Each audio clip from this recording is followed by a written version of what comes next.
Je m'interroge ce jour sur la question de la non-divulgation des contrats du secteur extractif, conformément à l'exigence 2.8 de l'initiative pour la transparence dans les industries extractives par le gouvernement camerounais.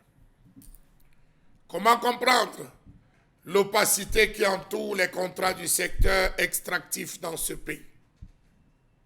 Comment comprendre que le protocole des entreprises, qui lui-même a été déclaré bon, ne prend pas en compte l'ensemble du secteur des industries extractives, laissant pour compte le sous-secteur des mines et des carrières et de l'eau, qui entre pourtant dans le champ de la conciliation ITI?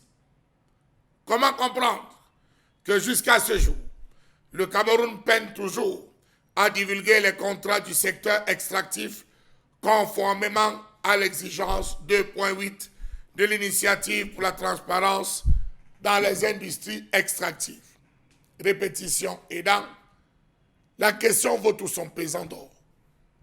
Où sont passés les acteurs de la société civile qui jadis s'intéressaient à ce sujet, qui voulaient voir, qui voulaient comprendre, qui interrogeaient, qui questionnaient la question des contrats? Savez-vous que parmi les 141 pays analysés par l'indice d'opacité financière, 29 sont considérés comme étant des pays miniers et ce nombre atteint 47 pour ce qui est des pays qui produisent le pétrole. Sur les pays concernés par l'exploitation minière, seulement 9 ont adopté des lois qui prescrivent et rendent obligatoire la divulgation des contrats miniers, dont 3 en Afrique: le Cameroun, le Libéria et la Tanzanie. En matière de contrats pétroliers, 12 pays, dont 4 africains, le Ghana, le Cameroun, la Tanzanie et le Libéria, ont des lois qui prescrivent la publication des contrats entre le gouvernement et les multinationales pétrolières. Mais au Cameroun, ces lois existent, mais ne sont jamais appliquées. Pourquoi? Suivez mon regard. Comment comprendre cette attitude lorsqu'on sait que la norme ITI impose aux pays membres de divulguer systématiquement tous les nouveaux contrats signés et les nouvelles licences accordées à partir du 1er janvier 2021, ainsi que les modifications accordées après cette date aux contrats signés et aux licences accordées précédemment? Comment comprendre qu'en matière de transparence dans l'exploitation de son sous-sol, le Cameroun soit un très mauvais élève? Comment comprendre que le Cameroun refuse de divulguer les contrats signés ou les licences accordées à ses partenaires concernant l'exploitation du pétrole, du gaz et des minéraux, ainsi que les documents qui s'y rapportent?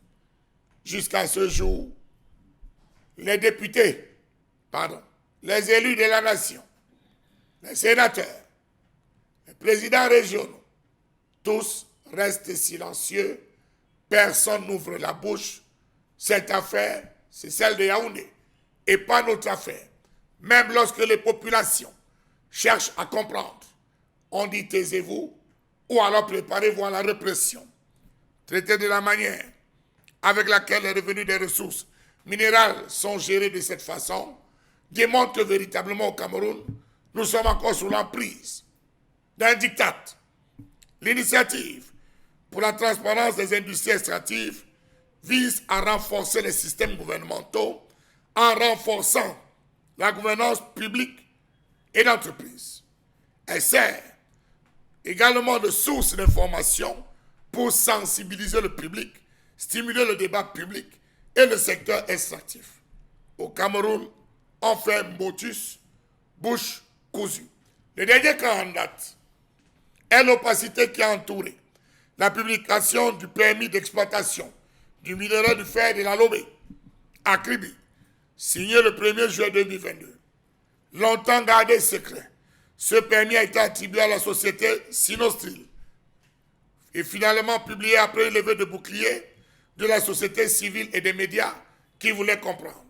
Rappelons-nous que durant le mois de mai 2022, le Cameroun a connu de grosses polémiques à propos d'une convention d'exploitation de fer signée entre son gouvernement et Sinosteel, une multinationale chinoise. Les députés ont parlé, ont posé 2 ou 3 questions et étrangement se sont tus.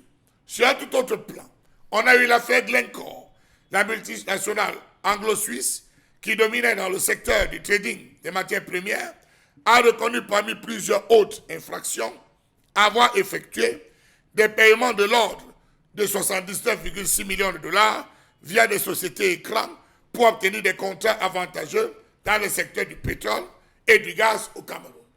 On a parlé, ils se sont battus à se défendre là-bas à Yaoundé, mais jusqu'à ce jour, on attend les contrats.